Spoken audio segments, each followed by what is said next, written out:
Welcome to Driven, the Unscripted Success podcast, with your hosts, Mike Menino and Nariman Hamden, bringing you insights and stories on achieving personal, professional, and financial success. Hey guys, I'm Nariman Hamden, and this is Driven Unscripted Success podcast. Got another great guest on today. We have Chris Caffrey.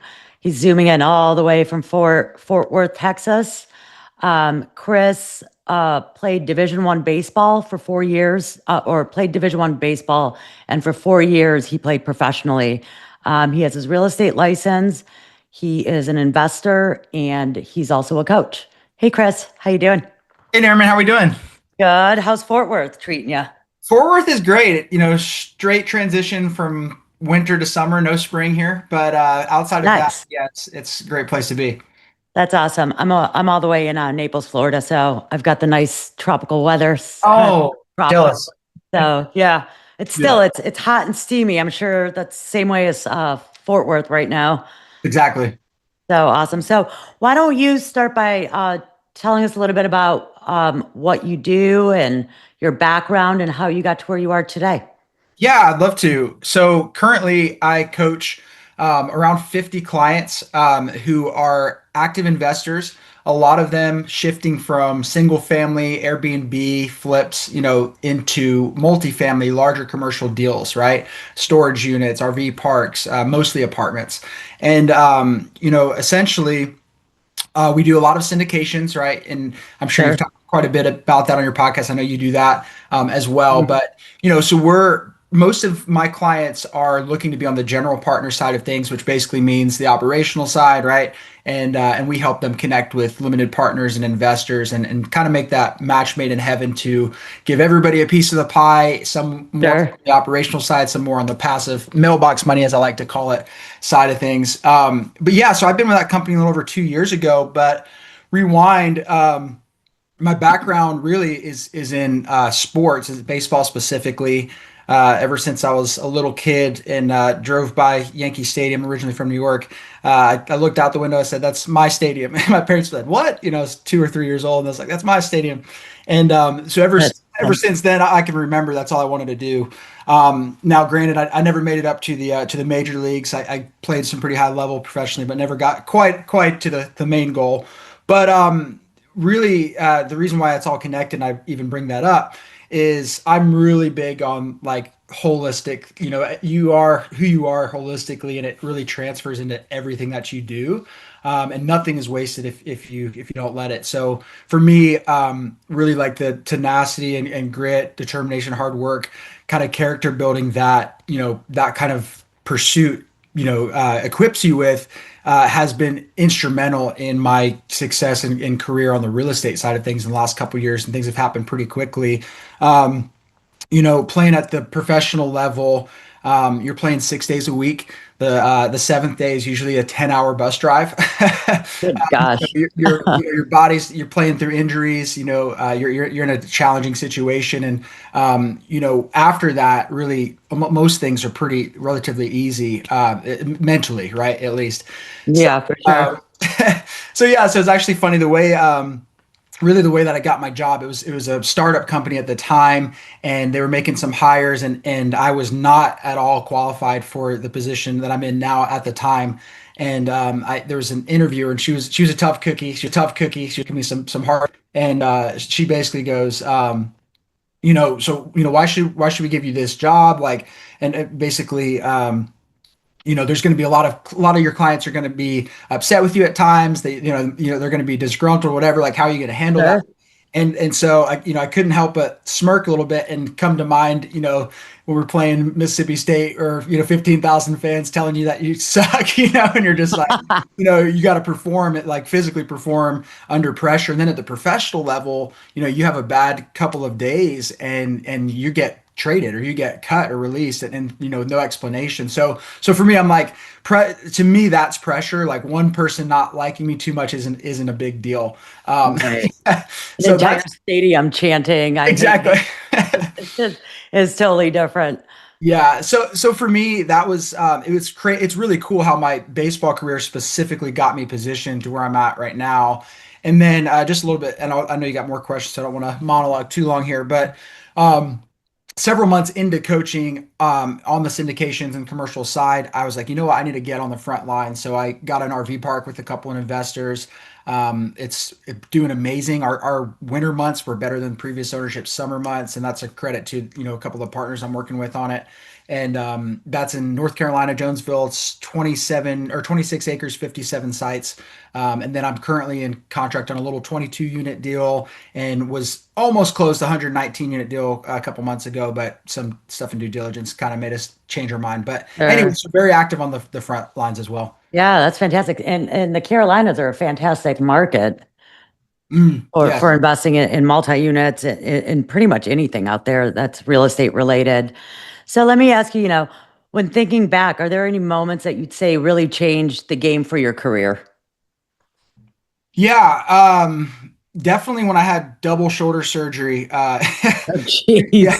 At the same time, holy moly. Yeah, so 2018 was my first year of pro ball, and a couple unfortunate plays in pretty much back-to-back days. I tore my labrum in my left shoulder. I could barely lift it. And there was about a month left of season, and I got a cortisone shot, and I played the rest of the season. It was pretty weird sensation because I the cortisone shot blocks the pain, right? But I had no strength in it, so it's like playing professional baseball with one arm's not. I don't recommend it. And anyway, so after the season, I went to meet. It was actually the Dallas Cowboys surgeon. His name's Dr. Cooper, awesome surgeon. And he's like, you know what? You're a right-handed thrower. He's like, I know the problem's in your left shoulder, but let's check out your right shoulder as well. Just whatever to be safe. So long story short, I ended up getting both of them operated on, and my right bicep tendon was hanging on by a thread. It was like 80% torn. I had no idea, no clue. Jeez.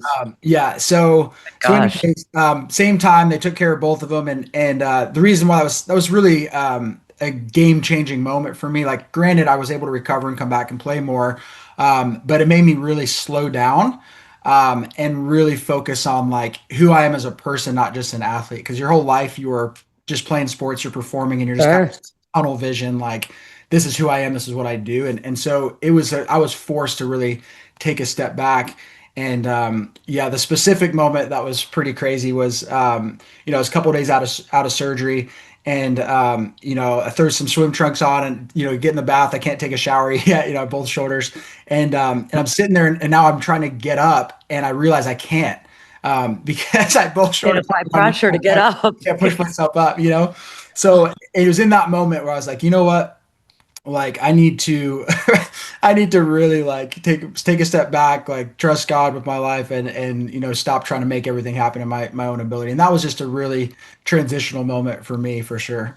Oh, absolutely. I mean, that's like a reality check right there. And wait a minute, what's my backup plan? Yes. You know, it's like, okay, my arms aren't working. I can't even get out of the tub. And I definitely need to up my leg press game. But I might need to find another career path. So good for Yeah. you. Good Thank for you. you figuring that out. And it's unfortunate that it happened, the way that it did, but nonetheless, you pushed through. So that's awesome. So how do you deal with taking risks? Like, is there a time when you really took that risk and it really worked out for you? Yeah, I mean, I think pursuing what I was pursuing really was the framework of that, because that it's like a 0.002% chance of happening.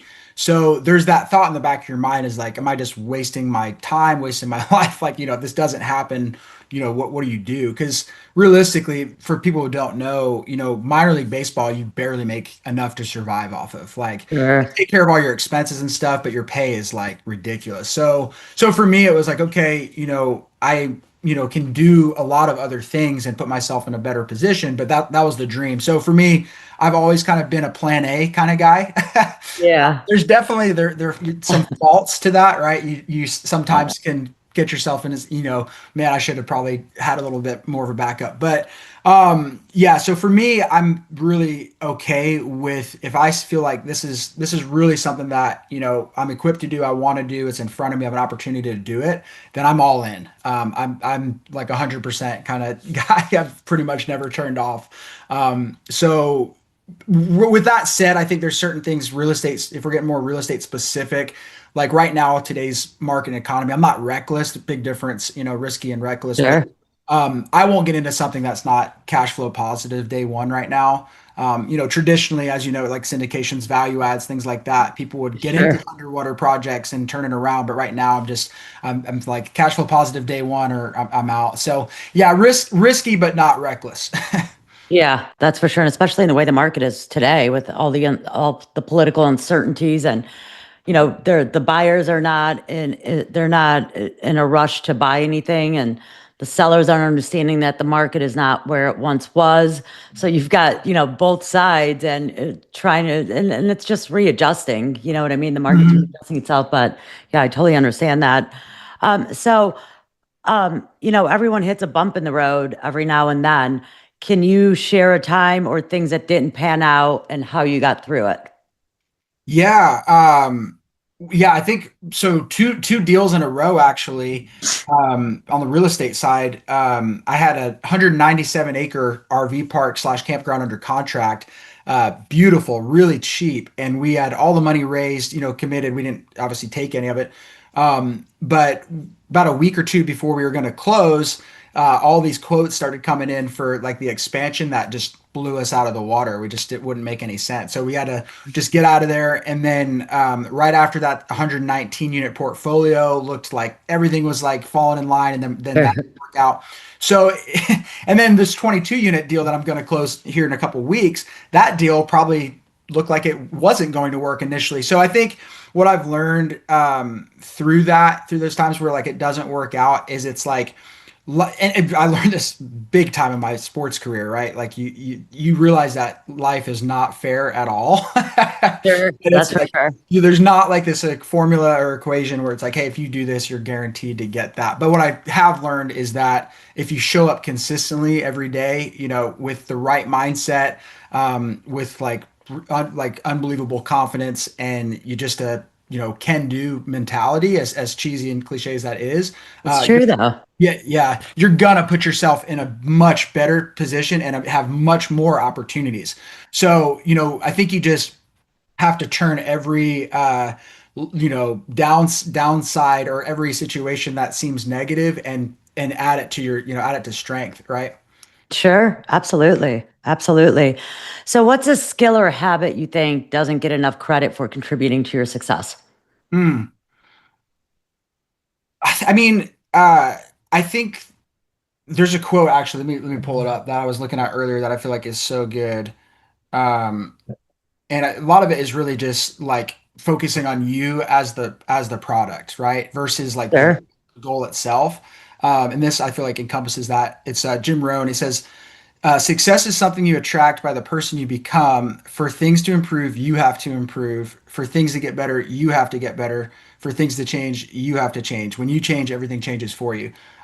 So for me, I think the thing that people they have these goals and these things that they want to do, and they focus on all these externals, but they don't spend a ton of time working on themselves. So like that Sure. might be getting in the gym or health, get a good night's sleep, like these things that seem super basic, reading, like learning, getting more intelligent, getting more emotionally intelligent, right, as well, socially, like those kind of things actually to me manifest in success in those, like your success should be a byproduct of your personal growth and success, in my opinion. Sure. I mean, it comes down to, doing those little things like forcing yourself to get up early, committing to the gym, these little commitments that set the path for your success. It's discipline is all it is. Yes, ma'am. And it's easier said than done a lot of times. There's a lot of times I wake up and I'm like, Snooze. oh, I just hit snooze and I'm like, no, I can't, because then it's going to set me back, Mhm. and those 15 minutes make a big difference. So I like that quote. I totally agree with that. Totally true. So staying on top in any field is tough, and especially in the space that we're in, real estate. Right. What's something exciting you see on the horizon in your industry, and what are you getting ready for?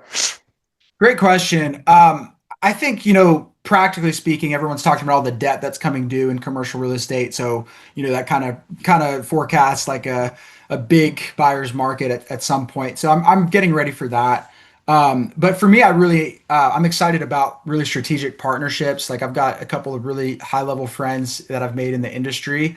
And for me, I've learned like, this is syndications and commercial real estate, bigger projects, definitely a team sport. So I'm Yes. excited about kind of scaling up with some really strategic individuals. Right now I've actually personally been looking more in a little bit smaller range. I was looking like 50 to 150 units. Right now I'm actually a little bit more like 8 to 40, 8 to 50. I'm just seeing more movement there, and I'm a big strike where the iron's hot, individual. So Sure. I'm personally just been trying to scale some of those up until that predicted whatever, when that debt finally comes due and all these sellers are like, all right, now I actually have to sell it for a price that's fair, right? Uh, Right, that's kind right. of been my strategy. Yeah. Yeah, yeah. I think that's where most of us are as investors sitting on the sidelines. I mean, we're proactive, but it's still at the end of the day, it's up to the seller, and until they realize where the market is, how the market is readjusting, Yes. it kind of puts the whole market on a standstill, Yes, So, ma'am. so it's kind of like, okay, one of these got to come back with, okay, we totally understand it. We're ready, That's right. so totally get it. So I'm sure leading a team, obviously, as you know, has its challenges. Mm. What's your leadership style? And can you give us an example of how it helped you out through a tough spot? Yes.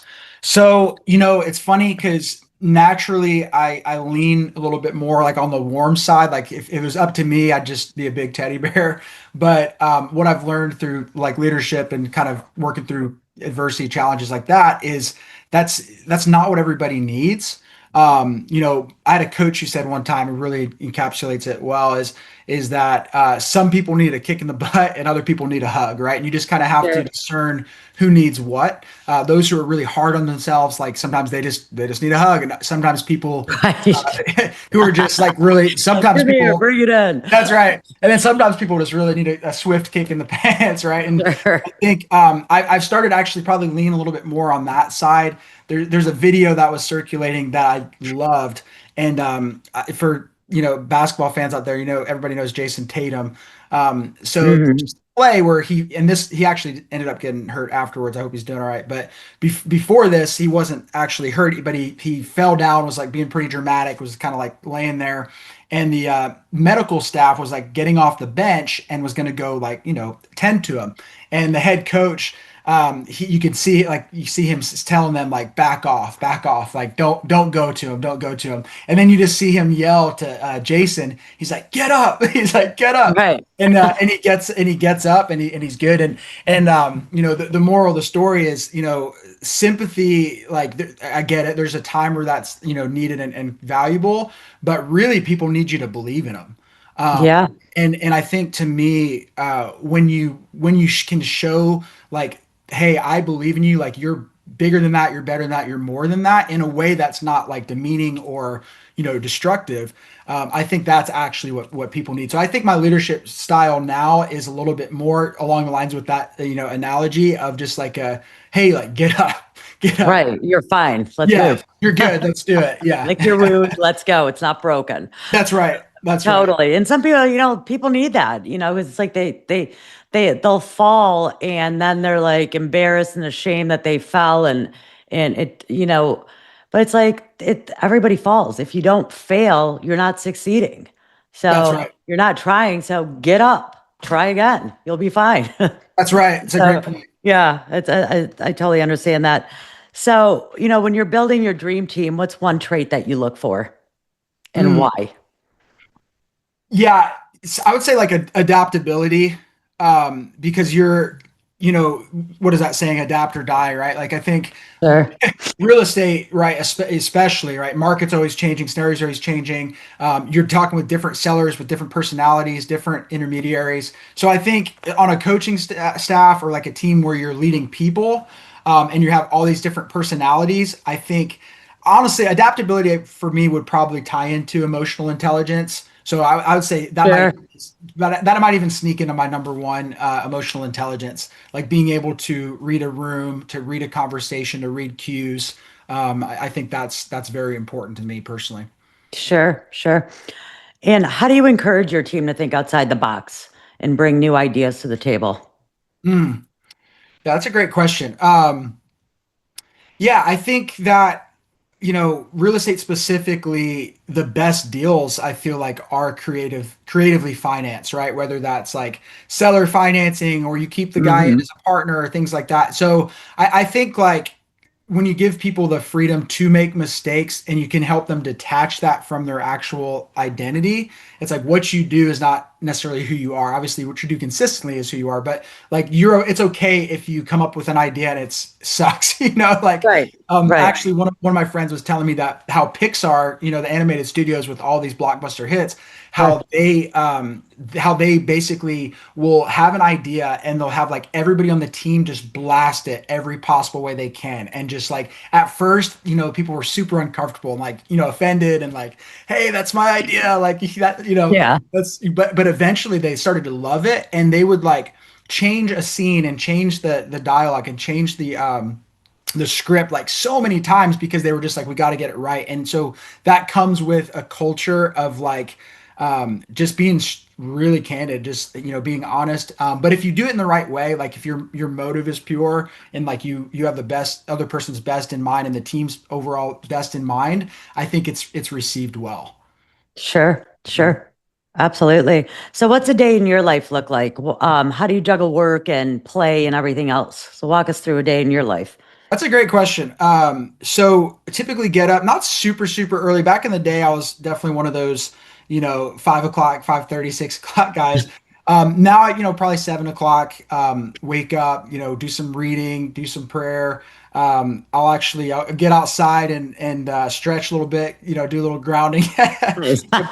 get my feet in the ground, eat a good meal, and then I'll do something to like improve intelligence or like push my mind. So right now it's just been reading. Um, good book drop, by the way. I'm reading a book called Cues right now, by Hmm.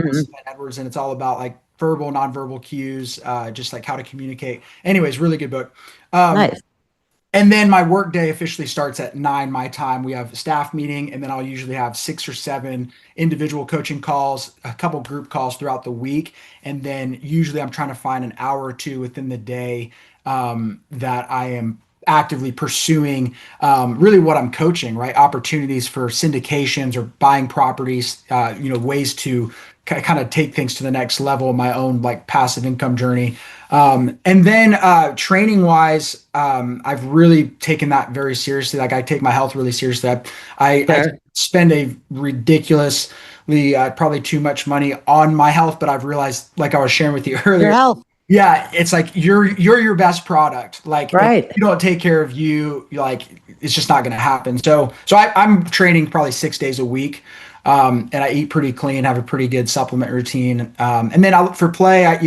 Got some amazing friends. Really been blessed with this great community. Good. Family's awesome. They're local as well. I like to play pickleball and try new food and stuff like that. So Nice. yeah. I like it. Yeah, you would love being in Florida. I think we're the pickleball mecca of the Oh, world. 100%. Yeah. Yeah. I mean, they've got the world championship that comes down here. It might have just passed, but got all these pickleballers out there. That's right. Yeah, it's a good sport. It's fun to watch. Um, so, speaking of books, so has there been, you mentioned that book, has there been a book, podcast, or someone that's really changed your perspective on your success Mm. Yeah, there's and a your couple. approach? Yeah, there's this book. I believe his name's Joshua Medcalf. He wrote this book called Chop Wood, Carry Water. Mm. And it's like super basic and elementary, and it's a really fun read because like every chapter is like 3 pages, so you really feel like you're accomplishing a lot. You're like, I read 5 chapters today, like how many Right. pages? Like 15. 10. Yeah, yeah, exactly. But the premise of the book is like it's really process oriented versus result oriented, and it talks about the story of this guy who wants to be like a samurai essentially. So he goes to train, and his sensei like only has him literally like chop wood and carry water like every day. And he's like, I came here to train to be a samurai, not to do this. And essentially what he was doing was he was like developing consistency and work ethic. And he was saying, hey, Sure. you have to focus on the process, not the result. And that same gentleman who wrote that book, I actually connected with him in my sports career because technically was a sports psychologist. And I Right. connected with him and he gave me some really good, nuggets of basically mentality of like, hey, like when you have the right processes in place, like apathy is never going to be your problem. Like it's going to be you're actually potentially care too much. So you have to really channel like your focus on what you can control. So like control he's big on like controllables, right? The process like Sure. showing up and doing like everything that you can't control the weather and you can't control somebody else's opinion of you, but I can Right. control how hard I work and that how I treat people and things of that nature. Sure. It sounds similar to an old movie called Karate Kid with Yeah. Daniel San and Oh Mr. yeah. Miyagi, That's right. Definitely some painting Mr. up the Miyagi going diamonds. And on. he's like, Yeah. well, I thought you were going to teach me how to do karate, and you've got me painting the fence Mhm. and waxing your car. And he's like, all right, give me wax on, wax off. That's right. That's So right. yeah, same thing. It's like you got to put in the work and understand the fundamentals of things before you can actually go through and do the full process That's of, right. karate, for example, or with him, the samurai sword Yeah. fighting or whatnot. So That's yeah, right. totally. There's So no how do you, microwave. There's no yeah, microwave yeah, totally. success. No Yeah. microwave, cook your own food That's right. on an open fire. So how do you tackle learning new things, especially stuff that's way outside of your comfort zone? Mm. Yeah, I've, part of my athlete mentality is I enjoy pushing myself, right? Whether that's like probably putting too much weight on the bar or trying to learn something that with really like intelligent verbiage or things that are above me. So, I enjoy that. And I actually really on that my philosophy is to try to get around people that are doing what you want to do, but doing it better and doing it at like a higher Yep. level. So like I heard a quote one time and it was like, if you're the smartest person in the room, like all the time, like you're in the wrong room.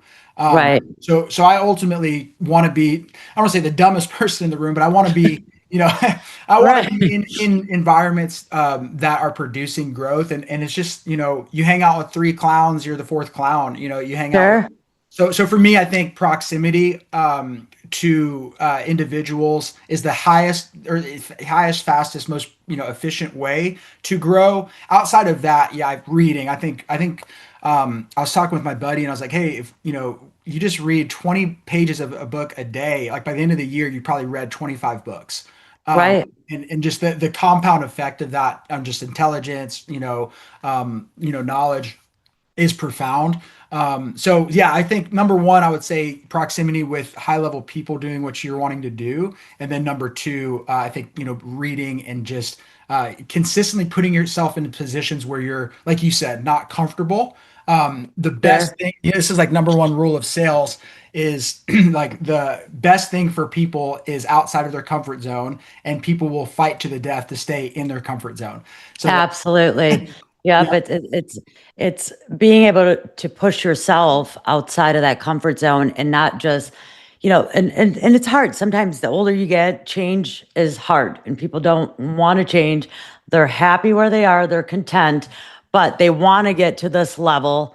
They're tired of being where they're at, but they're afraid to take that risk and try something new and be open to learning something new from someone else. that's And right. so a lot of them get stuck in that mindset. And all of a sudden it's like, well, they become know-it-alls, but yet Mhm. they don't know anything because they're not adapting. And well, there's Adapting, yeah. Bob. Bob just freaking left your group and excelled, and look at what he did. That's right. So you clearly don't know it all. So Yes, yeah, it's definitely a mindset thing, and it's like you said, if you want to be a millionaire, you surround yourself with millionaires. that's right. If you want to be, the best in the best sewing club or book club, you're gonna surround yourself with people that read a lot and are reading super advanced books on whatever subject that you guys are into. That's So right. totally, absolutely. So if you had any advice for someone wanting to follow in your footsteps, Father, Son, Holy Spirit, good luck to you guys trying to come into syndications right now. Yeah. What, what would you say to them? Yeah, I mean, I think my footsteps in general, I would say that there wasn't really much handed to me, right? Like, especially when you're pursuing a sports career, like there's a lot of athletes who, their dad played professional baseball, their uncle or cousin or whatever, brother, and they have kind of like an easy route. That was not the case. Like I had to earn that stuff. And so Sure. for me, the reason why I even bring that up is the mentality is everything.